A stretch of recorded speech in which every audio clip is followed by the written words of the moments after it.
అందమైన వృందావన గ్రామంలో చిన్న కృష్ణుడు ఆనందంగా ఆడుకుంటున్నాడు. ఇంట్లో యశోద తాజా వెన్నను తయారు చేస్తోంది. పెద్ద మట్టి కుండలో వెన్నను మదిస్తూ కృష్ణ కోసం రుచికరమైన వెన్న తయారు చేస్తోంది. అంత వెన్నాన్ నిదానంగా నాకు కూడా కృష్ణ తన స్నేహితులను మెల్లగా పిలిచాడు. రండి, ఆ వెన్నను తీసుకుందాం అని మెల్లగా చెప్పాడు. అందరూ కలిసి ఒకరి మీద ఒకరు ఎక్కి పెద్ద టవర్లా నిలబడ్డారు. కృష్ణ పైకెక్కి వెన్నకుండను అందుకునే ప్రయత్నం చేశాడు. అయ్యో! వెన్నకుండ పగిలిపోయింది.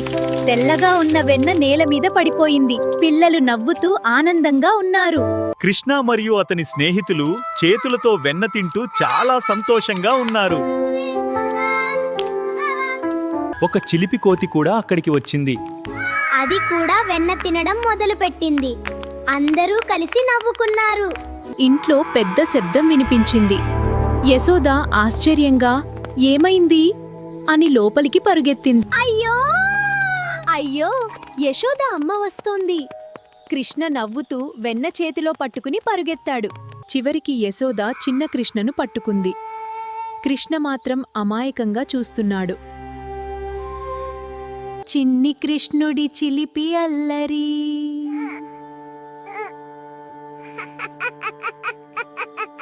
అల్లరి కృష్ణయ్య, ఈ వెన్నంతా ఎందుకు పాడు చేశావు? అమ్మా, చూడు నేనేం చేశానో. చిన్ని కృష్ణుడు తన స్నేహితులతో వెన్న పంచుకుంటున్నాడు. అందరూ కలిసి ఆనందంగా తింటున్నారు. నమస్కారం స్నేహితులారా! కృష్ణుడు మరియు అతని స్నేహితులు ఎంత ఆనందంగా వెన్న పంచుకుంటున్నారో చూడండి. చిన్న కృష్ణ మనకొక మంచి విషయం చెప్తున్నాడు. ఆనందాన్ని పంచుకుంటే అందరూ సంతోషంగా ఉంటారు.